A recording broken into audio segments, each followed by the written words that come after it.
बिस्मिल्लाहिर्रहमानिर्रहीम। अस्सलाम वालेकुम। मैं हूँ आयशा और वेलकम करती हूँ आपको आयशा के किचन में।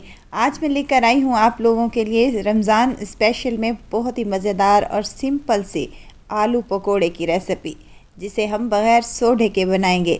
फूले हुए और मज़ेदार क्रिस्पी पकोड़े।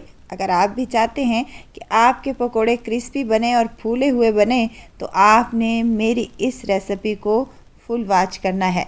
रेसिपी पसंद आए तो लाइक शेयर ज़रूर कर दें। तो चलें फिर रेसिपी को स्टार्ट कर लेते हैं। बिस्मिल्लाह करते हैं। मज़ेदार से क्रिस्पी क्रंची पकोड़े बनाने के लिए सबसे पहले यहाँ पर मैंने ले लिए हैं आलू थोड़े बड़े साइज़ के लें तो इसके जो स्लाइस हैं वो बेहतरीन से बनेंगे। आलूओं को मैंने छील कर पानी में रख दिया है ताकि ये काले ना पड़े। अब इनको काटने के दो तरीके हैं। मैंने यहाँ पर स्लाइसर की मदद से काटा है, आप चाहें तो छुरी की मदद से भी काट सकते हैं, लेकिन कोशिश करें कि आप जो स्लाइस काट रहे हैं वो इक्वल साइज़ में हो और एक ही डायरेक्शन में आप लोगों ने काटने हैं, तभी आप छुरी की मदद से काट लें, नहीं तो आपने इस स्लाइसर का इस्तेमाल कर लेना है।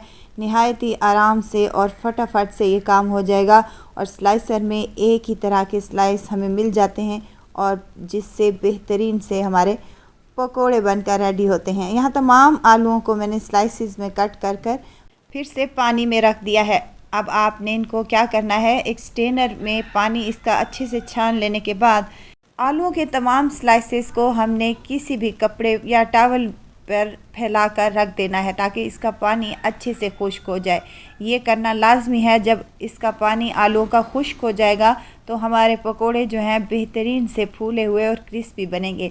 अगर ये पानी होगा तो ये बहुत ज़्यादा सारा तेल एब्जॉर्ब कर लेंगे और ये क्रिस्पी क्रंची नहीं बनेंगे।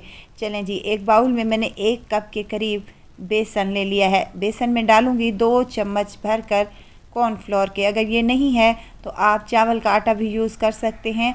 नमक मिर्च मसाले शामिल कर लेते हैं। नमक हाफ़ टेबल स्पून, लाल मिर्च का पाउडर है मेरे पास हाफ़ टेबल स्पून, आप यहाँ कुटी हुई लाल मिर्च भी डाल सकते हैं। अजवाइन मैंने शामिल की है हाफ़ टी स्पून और यहाँ दरदरा सा कूटा हुआ मेरे पास सफ़ेद ज़ीरा और खुश्क धनिया है, ये भी शामिल कर दूंगी। और यहाँ शामिल की है कसूरी मेथी मेरे पास है, वो भी 1 चम्मच के करीब इसमें शामिल कर दें और ढेर सारा मैं हरा धनिया शामिल करूँगी।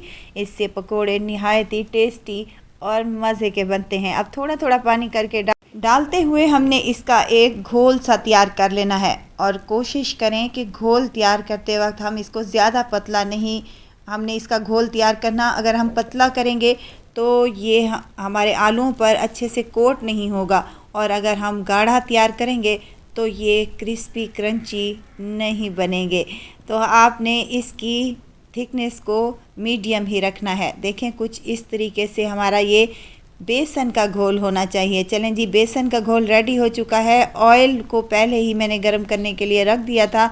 अब एक एक स्लाइस को उठाएंगे और इस बेसन के घोल में डिप करते हुए हमने इनको फ्राई कर लेना है। फ्लेम को आपने यहाँ पर मीडियम हाई रखना है। हाई फ्लेम पर आपने इनको बिल्कुल भी फ्राई नहीं करना। ऊपर से तो ये क्रिस्पी हो जाएंगे लेकिन अंदर से आलू कच्चे रह जाएंगे। और यहाँ पर आपने इन आलूओं को 2 से 3 मिनट तक बिल्कुल भी नहीं छेड़ना और उसके बाद हमने इसकी साइड को चेंज करना है। देखें कैसे फूले हुए और मज़ेदार से पकोड़े बनकर रेडी हो रहे हैं।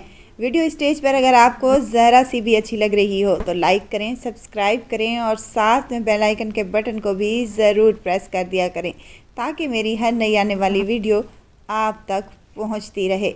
साइडों को चेंज करते हुए हमने इस पर कलर आने तक अच्छे से फ्राई कर लेना है और उसके बाद इनको हमने निकाल लेना है। देखिए कितना मज़े का कलर आया है और कितने शानदार से ये तैयार हुए हैं। अगर आपको भी अपने घर वालों को करना है खुश तो आप भी आज ही इफ्तारी में ये मज़ेदार से फूले हुए क्रिस्पी क्रंची पकोड़े बनाकर सबको इम्प्रेस कर लें। तो ज़रूर ट्राई कीजिएगा और दुआओं में मुझे ज़रूर याद रखिए। खुश रहें, खुशियाँ बाँटें। इजाज़त चाहती हूँ, फिर आऊँगी इंशाअल्लाह एक नई और मज़ेदार सी चटपटी रेसिपी के साथ। आयशा को दीजिए इजाज़त। अपना बहुत सारा ख्याल रखिएगा, दुआओं में मुझे याद रखिएगा। अल्लाह हाफिज़।